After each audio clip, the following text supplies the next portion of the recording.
In the light of Nigeria's several economical problems and its in-depth state of poverty, educational system is bisected with myriads of problems.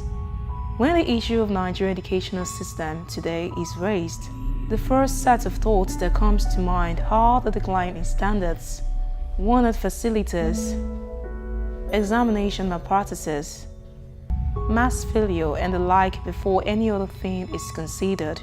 Flying down expressway and sighting ugly sights of young school pupils on a long queue and desperately clinging to gain entry into buses, especially BRT buses in Lagos, is an angle that lacks attention.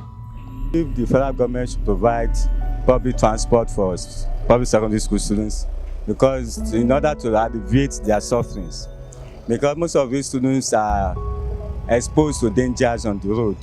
And as such, if this is done, it will mitigate against the accidents being experienced by these students, and to make them to face their studies easily. While going to school in the early hours of the morning and after school hours, these students find their way to major bus stops, struggling to enter public buses, while those who go long distance depend on the use of BRT operated by the Lagos State government. I won't lie to you, the best choice is if government can provide them their own special bus, because that's what I think Ogun State is doing that currently. There are some particular jurisdictions that you can go to in Ogun State once you are a student, it's a free bus. So if that too is it can happen in Lagos too. I mean, why Lagos State have more resources than Ogun State? So if Lagos State want to consider the student, I'm talking about the secondary school students now and the primary school students, probably they should give them their own special bus. So it will be known to them and to have a particular time it will be moving, probably in the morning and in the evening time. Most times, these students who are mostly from poor backgrounds do not have money to board buses and hope to meet a passionate bus driver who would give them free rides. They also do not purchase entry tickets into these BRT buses, while also hoping that they are allowed in.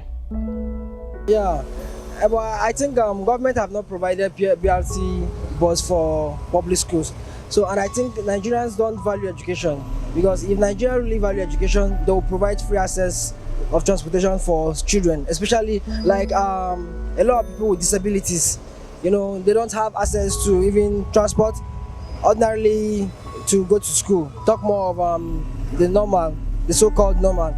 So I think if Nigeria really value education, they will provide free access transportation for children, especially those in the public school and even children with disabilities. Regardless of the exhaustion and weepings they sometimes get from BRT bus attendants, they painstakingly choose to wait for minutes and most times hours to forcefully push their way into the buses.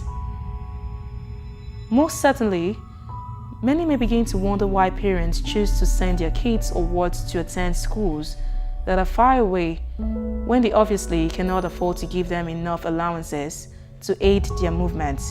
It will be much easier for students to access to that school bus. Then it will be easier for them to get to school very early, for them to avoid the late comer. But when we begin to think of the variations in educational standards in public schools and desire of parents to give their children quality educations, we may begin to understand why parents are willing to take the stress as well as the risks. The state government, however, cannot continue to turn a blind eye to the fact that these kids need their own free rides as we will have in other countries, and even more closely, some states in Nigeria.